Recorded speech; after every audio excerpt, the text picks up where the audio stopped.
Boa noite, irmãos. Boa noite. Com muita alegria, que damos por iniciado mais um encontro fraterno.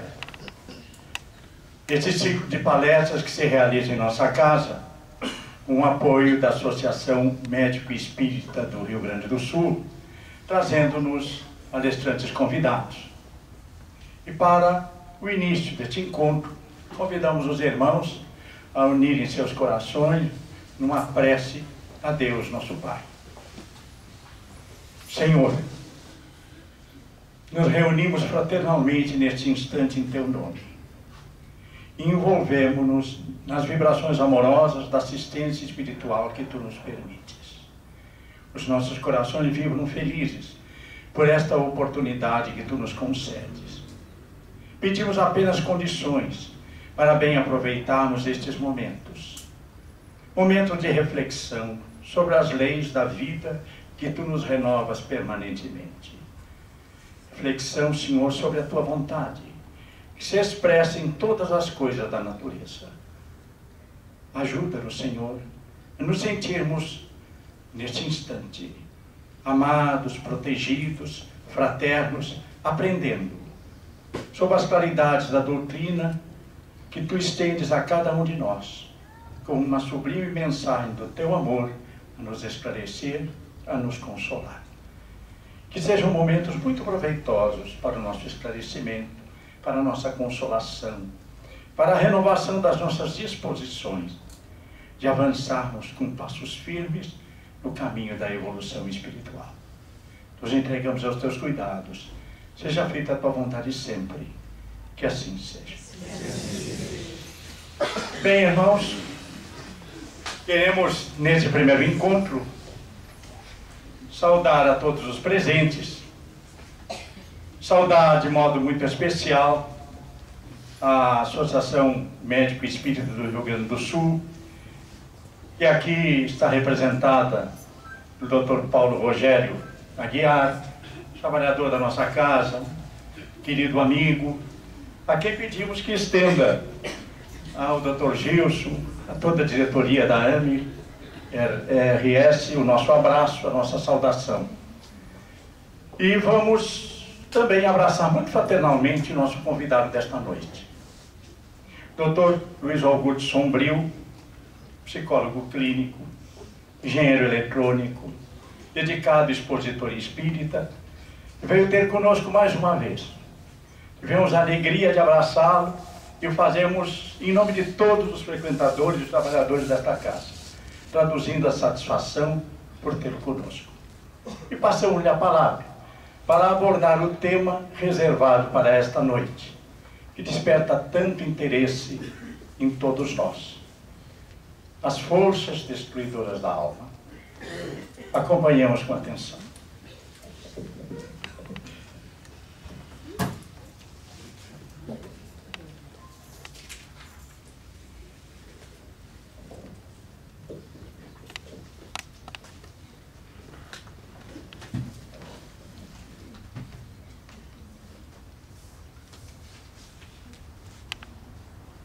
Boa noite a todos. Boa noite.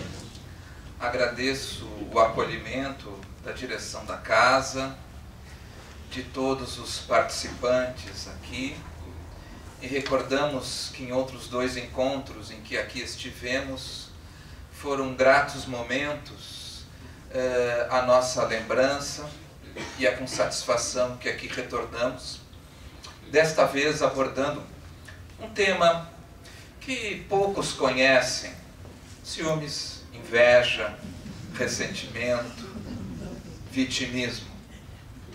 Mas vamos estudar o assunto para poder ensinar aqueles outros nossos irmãos que sentem essas coisas, não é? Assim a gente pode, de alguma forma, auxiliar. Muito bem. Com essas pequenas doses de humildade inicial, vamos iniciar a nossa abordagem. Joana de Ângeles, a mentora espiritual de Divaldo Pereira Franco, e que tem escrito uma série de livros chamada a série psicológica de Joana de Ângeles, tem mencionado os gigantes da alma, ou como poderíamos chamar, gigantes destruidores da alma.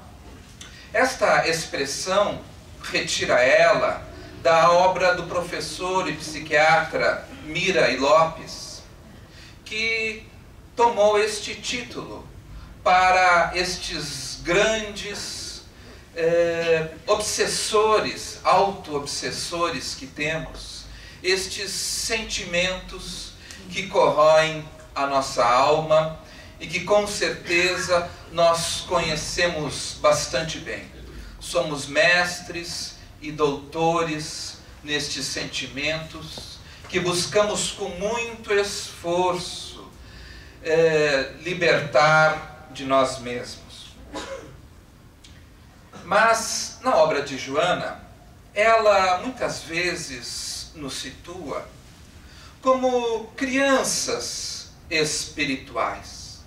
Crianças espirituais que muitas vezes repetem-se nos mesmos equívocos, sem aprender, sem renovar. Uma infância que tem durado já longo tempo, pois que reencarnamos já talvez dezenas e dezenas de vezes na face do planeta, muitas vezes repetindo de forma teimosa os mesmos equívocos. Nos lembramos, para fazer aqui uma analogia, dos nossos irmãos do reino inferior, os animais. Tomemos os nossos animais de estimação, os mamíferos, que são regidos, por certo, pelos instintos. Muito embora registrem já alguns sentimentos, nós verificamos, por exemplo, nos animais domésticos, sentimentos de ciúme, talvez eles devessem estar aqui conosco na palestra, sentimentos de tristeza, sentimentos de alegria, mas trazem limitações, pois que muitas vezes, face a certas necessidades e certos desafios que precisem enfrentar, agem de forma repetitiva, como é repetitivo e irracional o seu instinto. Nós, às vezes, agimos desta forma também. Diante dos mesmos problemas, nós continuamos dando velhas soluções, repetitivamente.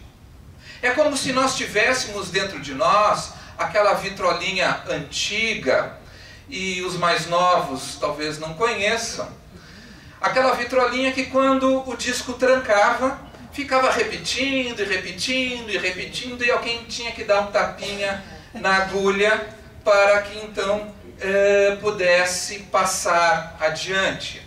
E lembro-me, caros amigos, fazendo aqui um pequeno parênteses, que talvez há 30 anos atrás, se não mais, na antiga televisão difusora, uma pessoa, um artista, foi cantar ao vivo naqueles programas no horário do almoço, e ele iria dublar a si mesmo. Colocaram, pois, o disco a tocar, e ele falava, mas não havia nada registrando a sua voz. A certa altura o disco trancou, e ele começou a repetir e a repetir o refrão da música. Chegou a certo momento, cansou-se e precisou parar. Naquela cena realmente hilária. Nós muitas vezes fazemos isso. Nós ficamos repetindo velhas soluções equivocadas a problemas que nós não conseguimos superar. Na psicologia nós diríamos então que estamos agindo de acordo com alguns processos, ou melhor, de acordo com alguns complexos neuróticos, que, como dizia Freud, são uma compulsão à repetição. Nós temos essa compulsão a repetir sempre da mesma forma. Portanto, estas limitações nas nossas reações e ao enfrentarmos os nossos problemas, se dão nos 4 gigantes da alma: os ciúmes, o ressentimento, o vitimismo e a inveja. Só um instante, caros amigos. Os obsessores aqui estão funcionando bem. Muito bem. Já não é a primeira vez. Da outra vez que viemos aqui, teve um problema com o projetor. Muito bem, mas vamos lá. Vítima. Vamos então analisar o primeiro dos grandes vilões da alma, a vítima. E nós denominamos o comportamento da vítima de vitimismo. Vitimismo. Aquela pessoa que sente-se inferior à realidade. Ela sente-se amassada pelo mundo.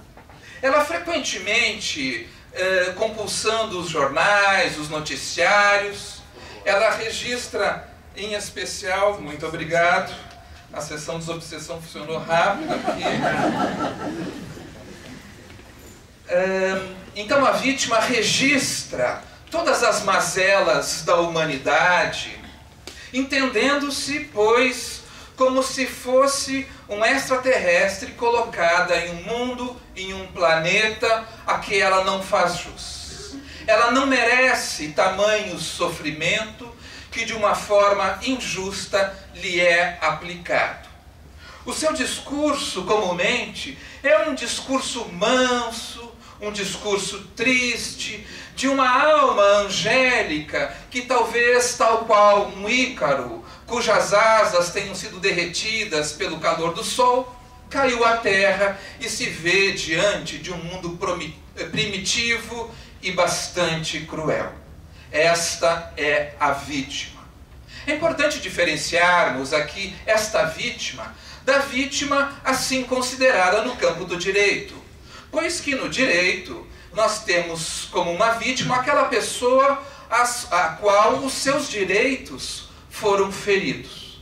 Não é o nosso caso, poderia até ser, mas no caso nós estamos abordando aquela pessoa que traz sentimentos de ser vítima, pois que há aquelas outras que, mesmo tendo sido feridas de forma bastante brutal, tornam-se ou continuam tendo uma postura positiva e lutadora, criativa diante da vida, sem abrigar dentro de si o sentimento de ser vítima.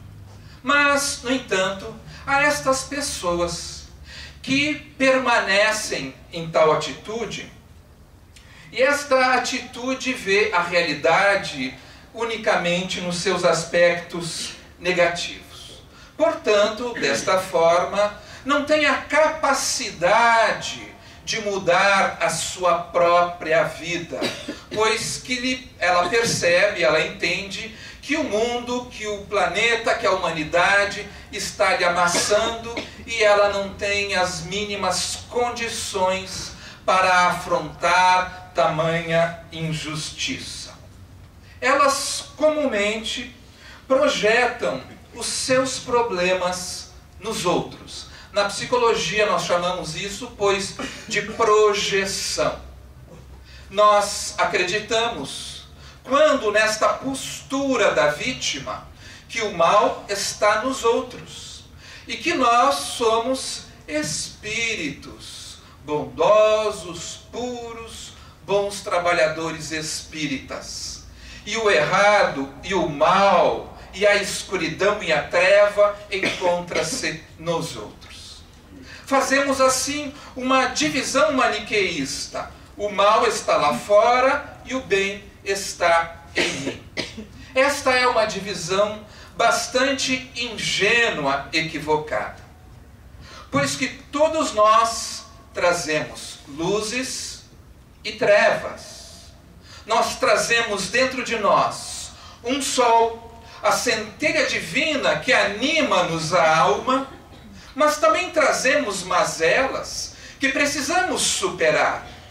Todos nós, espíritas, conhecemos o Evangelho segundo o Espiritismo. O Evangelho segundo o Espiritismo é um verdadeiro manual de psicologia e que trata muitas e muitas vezes destas nossas sombras interiores. No livro dos Espíritos, os Espíritos diziam a Kardec que os dois grandes males da humanidade são o egoísmo e o orgulho. Então, novamente, falava desses males, destas trevas internas que trazemos e que precisamos superar. Manual este de superação e autossuperação, condensado, compilado no Evangelho segundo o Espiritismo.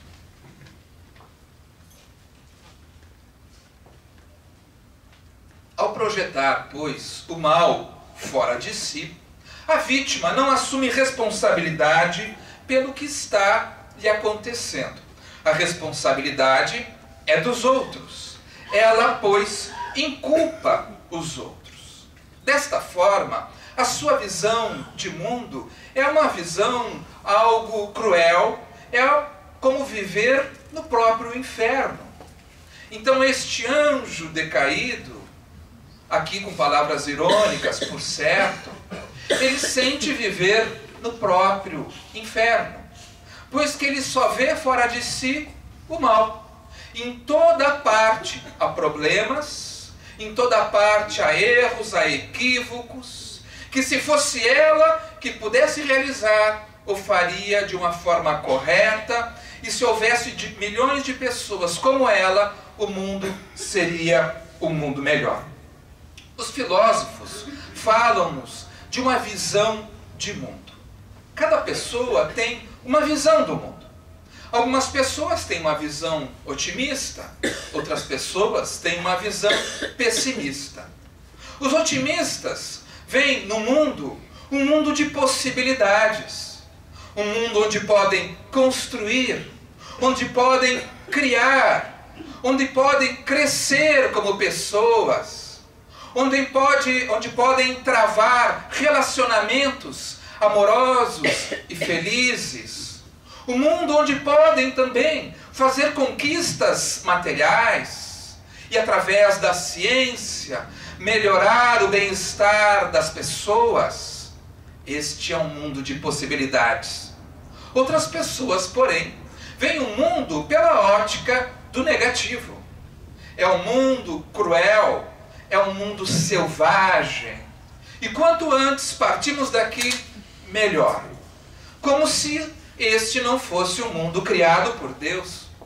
Como se nessa terra não houvessem mil belezas naturais que nos falassem do seu Criador.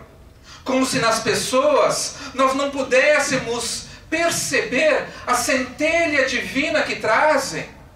Como se nesse mundo não tivessem havido Gandhis, Madre Teresas de Calcutá, Chico Xavier, Jesus. Não percebem isto e, portanto, vivem uma vida de grande infelicidade. Justificam-se, pois. Justificam-se justificam o seu sofrimento. Justificam a causa das suas dores. E utilizam para isso de algumas distorções no campo do pensamento.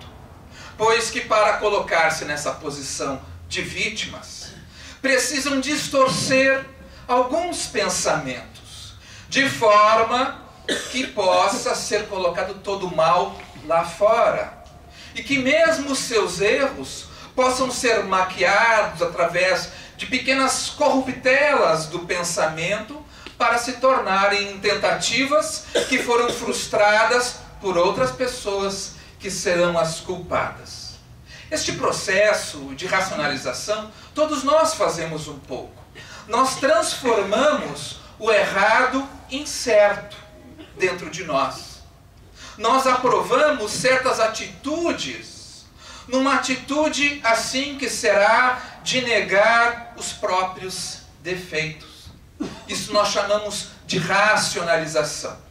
E normalmente, quanto mais inteligente E quanto maiores forem as aquisições culturais da pessoa, maior facilidade ela terá em enganar a si mesmo através desses pensamentos que visam justificar as próprias mazelas interiores. Então, às vezes, nós brincamos um pouco dizendo que, ironicamente, o homem, o ser humano, ele é capaz de mentir para si mesmo, e isso todos já sabem, mas, por mais incrível que pareça, ele é capaz de acreditar na mentira que conta. E estas são as racionalizações. Nós dizemos que aquilo que estava errado em nós é certo, e acreditamos. Esta é a obra do nosso orgulho.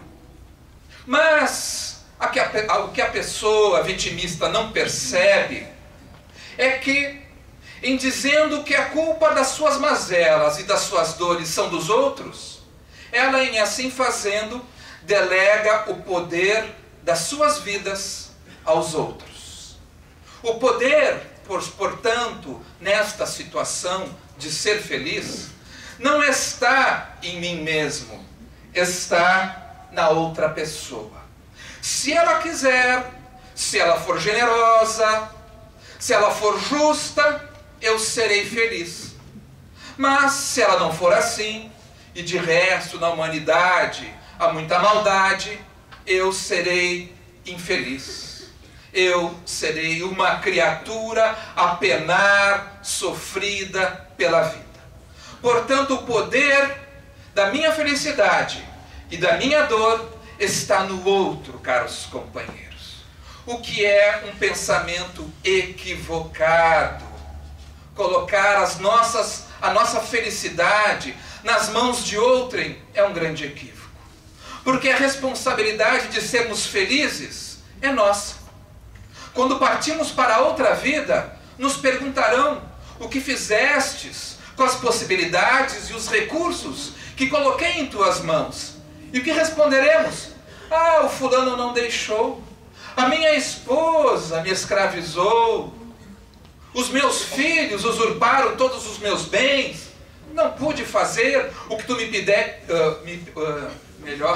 o que me pediste, Senhor. Creio que Ele não vai aceitar esta fala mansa. A responsabilidade é nossa. E jamais podemos botar o poder de nossa felicidade em outrem. Porque, via de regra, seremos infelizes. Pois que a fórmula desta outra pessoa para ser feliz é diferente da minha.